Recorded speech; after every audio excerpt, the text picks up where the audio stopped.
Hi there, this is Helen Tarrant again from another episode.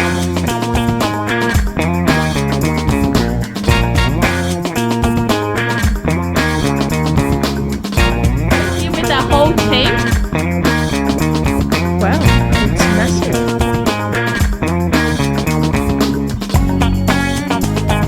Welcome to another episode of Commercial Property Roadshow. You're here with Helen Tarrant, and today I'm actually going to talk to you about commercial property versus residential property and how you define value in the properties. So when you're looking at commercial property valuations and value and how you determine the value of the property, you might be looking at doing a lot of information around the leasing for that property. You might be looking a lot around the rate per square meter in terms of sales, but you also might be comparing that with whether you do a residential deal and get the uplift, or put a granny flat at the back, do the renovations, do all of the things that you would do to pull out more equity and go again. So this is a residential versus commercial property, and it is about understanding how you define value, whether and actually helping you to make a decision of how you move forward, or whether you choose to do a commercial deal or a residential deal. So you've got, let's just say that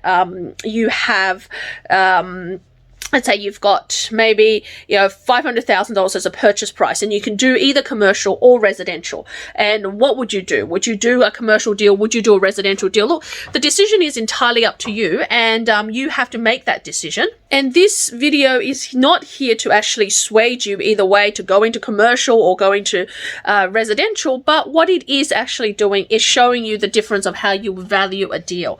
And I think that's important, because some people come to me and they ask me about doing a commercial deal or a residential deal. What do they do with their limited deposit? So this is what this is about. So you have $500,000. So say you have $500,000. So you can buy a house in regional New South Wales or anywhere in regional for $500,000, possibly in the fringes of Brisbane, in areas of Ipswich or Toowoomba. You could buy a house, a freestanding house that's residential, and you hold that house, and the whole point is you're going to get capital growth in the back end. Potentially, you could add more things to that property. You could add a granny flat. You could do room by room leasing. You could do Airbnb. There's loads and loads of things you can do. So that is potentially what you can do for that property. So you could buy a house. Alternatively, you could buy an office space, a retail space, or a small warehouse, about $500,000, get about 6% yield, so $30,000 in passive income, not passive income, but in rental, and probably clear about $15,000 to $18,000 in passive income, depending on the interest rate that you get, and hold that for cash flow. So which is a better deal? How would you value the deal in terms of your long-term gain? And especially when you're going, well, should I be doing resi? Should I be doing commercial? Now, things to think about. Number one, now, if you are already cash flow starved in your portfolio and you're thinking, well, how do I value that deal?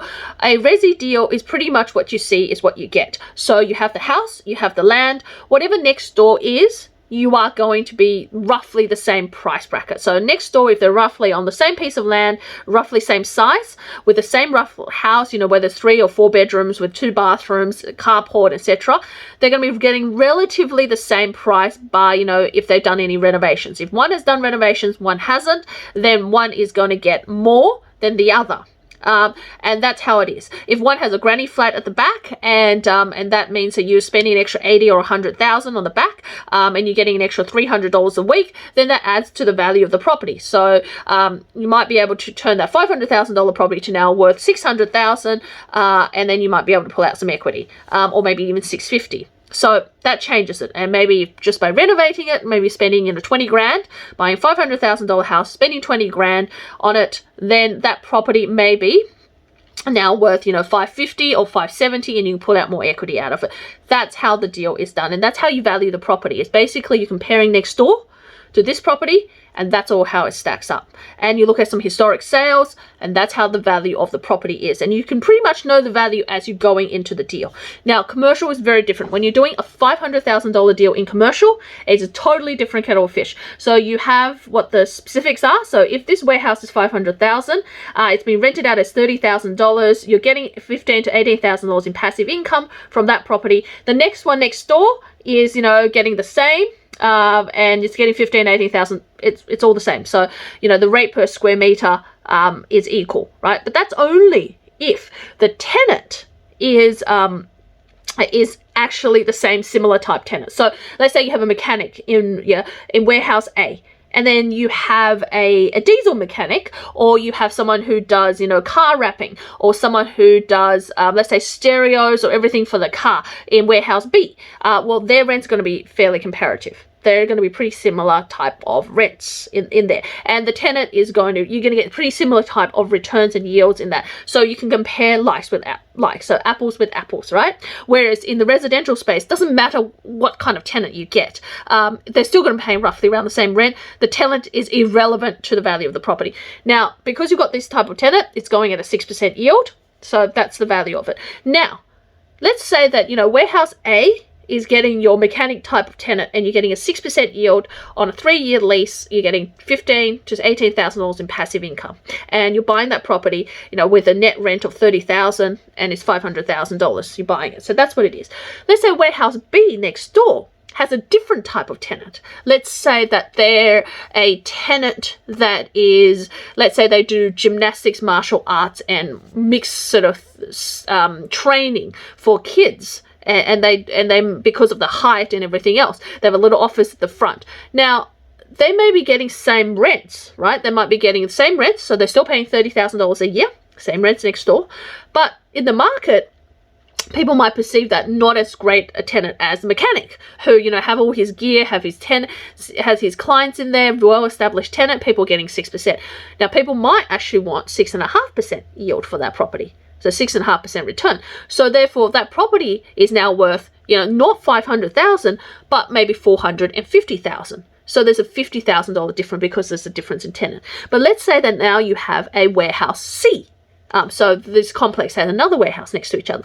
Now that property has a different type of tenant. Let's say the tenant in there are actually importing, exporting, and also doing servicing for medical parts.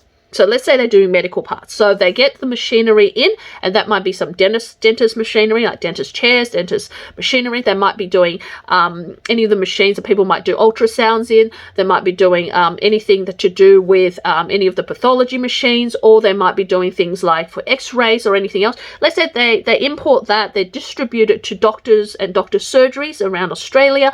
Let's say they also do servicing and do parts replacement in there. Little office there. Most of the time is B2B, nothing to B2C, so that's all good. So that tenant might be still paying $30,000 in rent, or in actual fact, in reality, what that tenant will probably do is actually pay $35,000 in rent, because they're a specialist tenant. They're going to be paying then higher than tenant A and B because they're a particular type of tenant in medical. So they may have, you know, specialist fit outs a bit more. So they might say, okay, well, we are going to need a special servicing area, and we're going to need to do special freight or whatever. I need to build a mezzanine floor. I need to do a few other things. So I need to keep things sterile for when we do parts, whatever it is that they need, right? So they might be paying then $35,000 in rent, because they're going to pay $5,000 more because they have a specialist need for that property when it's done up, and the vendor might have helped them with some of that. So you've got warehouse A that's now paying the $30,000 with a mechanic, and they're getting $500,000 in the market. Warehouse B, which might be a dance studio of martial arts, was getting $30,000, but the value of that product might be worth $450,000. Now, warehouse C, you have a tenant who's paying $35,000 for exactly the same space because they're a different type of tenant. Now, most people coming into this are going to say, hey, the tenant is paying above market rent, but the tenant's not paying above market rent because the tenant's paying exactly the right rent for their type of tenancy. So that medical type of tenant, they're paying exactly the right rent. So that's why it is. And if you compare it with like tenants, you realize that all of the medical tenants pay above market. And because that's across the industry. So you need to compare apples with apples. But the other amazing thing is warehouse C is now no longer worth $500,000. $35,000 at a 6% yield. That property is around $550,000. But the thing is, most people, because of it being a medical tenant, would actually pay a premium to have them as a tenant because they think they're more secure. So they're willing to pay get lower returns of 5.5% or lower. So that warehouse is actually worth $600,000. Exactly the same warehouse, looks exactly the same, just rented out to different tenants. So as the tenants change, the value of the property changes. So you got the first tenant, a normal tenant, established tenant getting 6% market returns, $500,000. Second tenant, a little less considered, less secure in the market. You're getting a higher yield, so you're getting the property's worth $450,000. Now the next tenant, very prized in the market, really everyone wants, sought after kind of tenant, really secure, already paying above market rent. You're getting that at a premium at $600,000.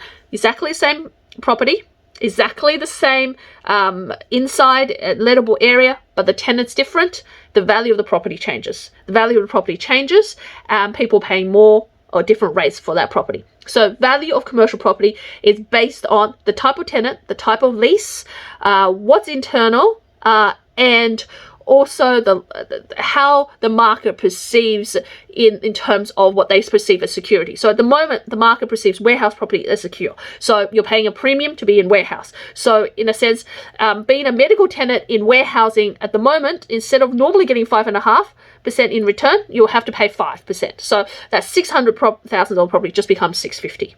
And they'll get that every day in the market, and that's what's happening in the market. So that's why I said you need to avoid that kind of mentality or the craziness of getting into that heated market. So coming back to that, when you compare resi and commercial and you're looking at the deal and you go, well, how do I value up? Well, resi is just it. When you see it, basically as you see it, as you get it, that's what the property is. Commercial, many ways of changing it. So as you get the $500,000 property, 2 years from now, you could have a different tenant, and all of a sudden that $500,000 is worth $600,000 just by putting in the tenant, changing a few things. Resi, you have to do some capital works, some refurbishments to actually change the value of the property. So different tenant turns the value of the actual house itself is worth value. So that's where the difference is. And if you're looking to see which one is better for you, you've got to look at whether you need growth or cash flow.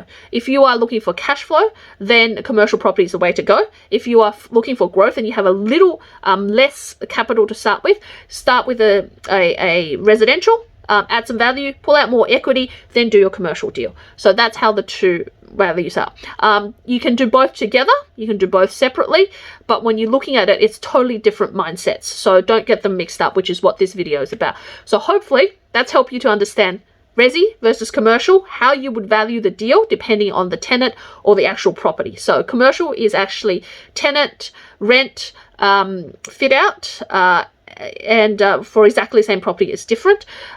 Residential is actually the location and the actual property itself and what you do with the actual property itself. So if you're looking for someone to guide you, someone to handhold you through this process, demystify all of that for you, reach out to me at helentarrant.com or click the link and book in a strategy call and join one of my communities. Come and see me at the boot camp. It's going to be a virtual boot camp on the 22nd of August, and I'll post the link down below so you can register for that. It's absolutely free and be great for you to join me, and I can give you the ins and outs on commercial property. So in the meantime, I look forward to helping you in your commercial property journey, and please reach out to me, and I'll see you on the next video. Bye for now.